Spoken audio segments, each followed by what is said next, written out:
Val, if you don't mind, I'll just hit Greg's question to answer it, because I didn't really answer Greg's question.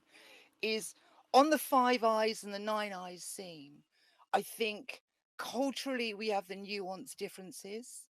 But as cultures we overlap.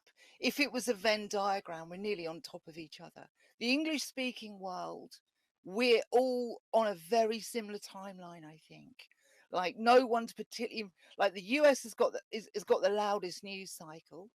But like when you look into the other news cycles, because I have a research, I depending on how big the country is, I have 1 to 2 researchers per country, and they'll come in and we'll load up ready for the show on a Sunday. But to answer your question, Greg, the Five Eyes and Nine Eyes countries, what was Echelon?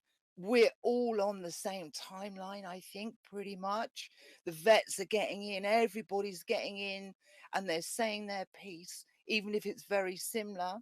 On the solution side of things, with the crime, I think we all know, again, preaching to the choir, is when poverty increases, crime goes up with it.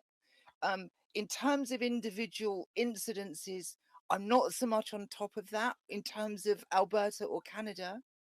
But ultimately, what you guys know, again, preaching to the choir, when crime goes up, no, when poverty goes up, crime goes up.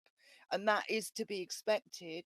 If you're going to put in the mix, I think, imports, let's say, because I sort of see it as rather like a closed system. Like once upon a day when the nation state was revered, patriotism runs strong, which I know it does in like mid-age and older age folk, but the young folk, they've not got that thing so much because they've sort of just been so diluted down by different influences. Like the system was much more closed, and the way forward in life per culture was an agreed upon thing. It was much more acceptable without outside influences. Once you influence that effectively a closed system and you start opening it up to different influences, the whole thing just goes all over the place.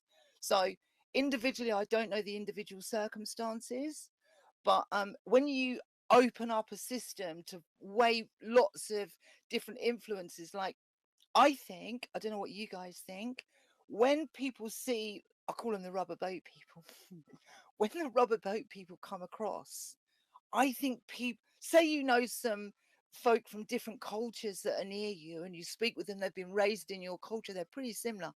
Those folks that have come from Africa, I've been out of the 52 countries in Africa, I've been to 23, and that is such a different culture. And I don't think that the masses, or my proposal is, I don't think the masses view them as very different. I think they view them as similar to their friends from different cultures that are local. And I think that needs to be understood and somehow got across in a non-assuming diplomatic way, Val.